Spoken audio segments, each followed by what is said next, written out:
जय श्री राम दोस्तों। इस वीडियो में हम एक बहुत महत्वपूर्ण चीज़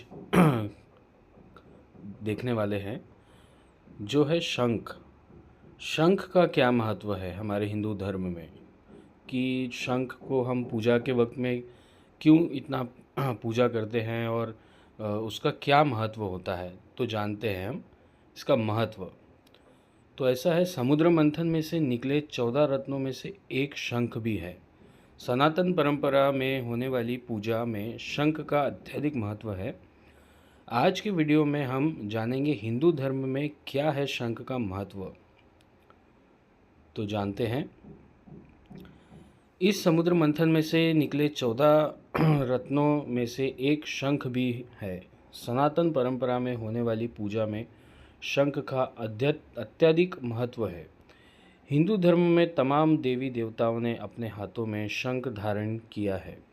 जैन, बौद्ध, शैव, वैष्णव आदि परंपरा में शंख को अत्यंत शुभ माना गया है। भगवान विष्णु का तो यह अत्यंत प्रिय है। यही कारण है कि जहाँ कहीं भी भगवान श्री नारायण की पूजा होती है, वहाँ पर शंखनाद जरूर होता है। कैसे हुई शंख की उत्पत्ति? शंख हमारे जीवन में जुड़ी वह पवित्र वस्तु है जो उपासना से लेकर उपचार तक के काम में आती है।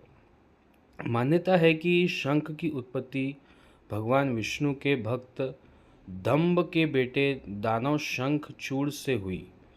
कहते हैं कि इसी शंखचूड़ की अस्थियों से विभिन्न प्रकार के शंखों का निर्माण हुआ। किसके पास था कौन सा गैप? रामायण, महाभारत और तमाम कथाओं में विभिन्न प्रकार के शंखों का वर्णन मिलता है।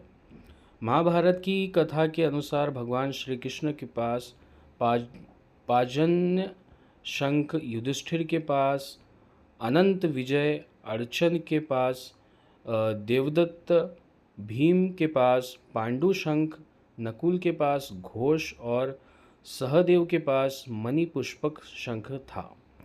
शंख का महत्व। पूजा पाठ में शंख बजाने का चलन युगों युगों शहर देश के कई भागों में लोग शंख को पूजा घर में रखते हैं और इसे नियमित रूप से बजाते हैं। ऐसे में यह उत्सुकता एकदम स्वाभाविक है कि शंख केवल पूजा अर्चना में ही उपयोगी है या इसका सीधे तौर पर कुछ लाभ भी है। दरअसल सनातन धर्म की कई ऐसी बातें हैं जो न केवल आध्यात्मिक रूप से बल्कि कई दूसरी तरह से भी फायदेमंद है। शंख रखने, बजाने व उसके जल का उचित इस्तेमाल करने से कई तरह के लाभ होते हैं। कई फायदे तो सीधे तौर पर सेहत से जुड़े हैं। आगे चर्चा की गई है कि पूजा में शंख बजाने और इसके इस्तेमाल से क्या क्या फ़ायदे होते हैं।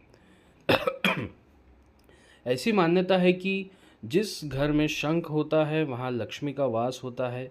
धार्मिक ग्रंथों में शंख को लक्ष्मी का भाई बताया गया है, क्योंकि लक्ष्मी की तरह शंख भी सागर से ही उत्पन्न हुआ है। शंख की गिनती समुद्र मंथन से निकले 14 रत्नों में होती है। शंख को इसलिए ही शुभ माना गया है क्योंकि माता लक्ष्मी और भगवान विष्णु दोनों ही अपने हाथों में से धारण करते हैं।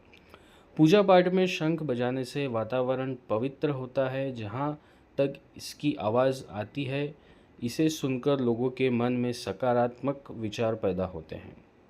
अच्छे विचारों का फल भी स्वाभाविक रूप से बेहतर ही होता है। शंख के जल से शिव लीला की अवधि का अभिषेक करने से ईश्वर प्रसन्न होते हैं और उनकी कृपा प्राप्त होती है। पुराणों में कहा गया है कि शंख में जल रखने और इसे छिड़कने से वातावरण शुद्ध होता है। शंख बजाने से एफडी का व्यायाम होता है। पुराणों में जिक्र मिलता है कि अगर श्वास का रोगी नियमित तौर से शंख बजाए तो वह बीमारी से मुक्त हो सकता है। धर्मशास्त्र से जुड़ी रोचक जानकारी के लिए हमारे YouTube चैनल में सब्सक्राइब करें और हमारे वीडियो को देखते रहिए। तो आज हम शंख के बारे में जो यहाँ जानकारी लिए हैं, ये बहुत ही ज़्यादा महत्वपूर्ण है।